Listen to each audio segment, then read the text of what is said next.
നമസ്കാരം. ഇന്ന് നിങ്ങളോടൊക്കെ പറയാൻ പോകുന്നത് നമുക്ക് അറ്റാച്ച്മെൻ്റ് ഉണ്ടാവുക എന്ന് പറഞ്ഞു കഴിഞ്ഞാൽ എപ്പോഴും അതൊരു ക്വൈറ്റ് നോർമലായിട്ടുള്ളൊരു കാര്യമല്ലേ. നമുക്ക് ആരോട് വേണമെങ്കിലും എപ്പോൾ വേണമെങ്കിലും അറ്റാച്ച്മെൻ്റ് ഉണ്ടാവും. പക്ഷെ അത് തന്നെ ആയിരിക്കും നമ്മളെ ഒരുപക്ഷെ ഹേർട്ട് ചെയ്യുന്നതും അല്ലേ. നമ്മൾ പറയും ഒരാളോടുള്ള അറ്റാച്ച്മെൻറ്റ്, അതായത് പ്രത്യേകിച്ച് ഇമോഷണൽ അറ്റാച്ച്മെൻറ്റ് നഷ്ടമാവുമ്പോൾ നമുക്ക് റിയലൈസ് ചെയ്യാൻ പറ്റും ആ വ്യക്തി എത്ര ഓർഡിനറി പേഴ്സണാണ്. നമ്മുടെ ഇഷ്ടമാണ് അല്ലെങ്കിൽ നമ്മൾ കൊടുക്കുന്ന എനർജിയാണ് ആ വ്യക്തിയെ നമുക്ക് സ്പെഷ്യലായിട്ട് നമുക്ക് തോന്നിക്കുന്നത്. ഏതൊരു ബന്ധത്തിലും ആ ഒരു ഇമോഷണൽ അറ്റാച്ച്മെൻറ്റിനെ നമുക്ക് മാറ്റാൻ സാധിക്കുകയാണെങ്കിൽ വളരെ പെട്ടെന്ന് തന്നെ നമുക്ക് ലൈഫിൽ മുന്നോട്ട് പോകാൻ സാധിക്കും.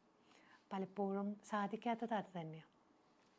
കാരണം ഒരു ഇഷ്ടം ഉണ്ടാകുമ്പോൾ നമ്മളാരും അത് നഷ്ടപ്പെടണമെന്ന് വെച്ചിട്ടല്ലല്ലോ. അതുകൊണ്ട് തന്നെ നമ്മൾ വളരെയധികം ക്ലോസ് ആയിട്ട് തന്നെ നമ്മൾ ഒരുപാട് കാര്യങ്ങൾ ഷെയർ ചെയ്യും. ഈവൻ നമ്മളോട് പറയുന്ന കാര്യങ്ങളൊക്കെ നമുക്ക് ഭയങ്കര ഇമ്പോർട്ടൻ്റ് ആയിരിക്കും. നമ്മളെ കെയർ ചെയ്യണത് ഒക്കെ നമുക്ക് ഏറ്റവും പ്രധാനപ്പെട്ടതായിരിക്കും അല്ലേ. അപ്പം അതുകൊണ്ട് തന്നെ ഈ കെയറിങ് ചെയ്യുന്നത്, നമ്മുടെ കാര്യങ്ങളിൽ ഓരോന്നിനും അഡ്വൈസ് എടുക്കുന്നത്, അതേമാതിരി എന്ത് കാര്യങ്ങളും നമ്മൾ ഷെയർ ചെയ്യണത്, ഇതെല്ലാം ഒരു അറ്റാച്ച്മെൻറ്റിൻ്റെ ഭാഗമായിട്ടാണ്. ആ ഒരു പേഴ്സൺ നമുക്ക് ഭയങ്കര നൈസായിരിക്കും. ആ ഒരു സമയത്ത് എന്താ എല്ലാ കുഴപ്പങ്ങളും നമുക്ക് തോന്നും എല്ലാം ഓക്കെ ആവും, എല്ലാം ഓക്കെ ആക്കി എടുക്കാൻ പറ്റും.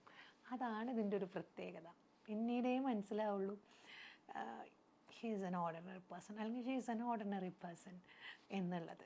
Because when we lose that attachment, അപ്പം മാത്രമാണ് നമുക്ക് മനസ്സിലാക്കാൻ പറ്റുള്ളൂ അവർ എത്ര ഓർഡിനറിയാണ്.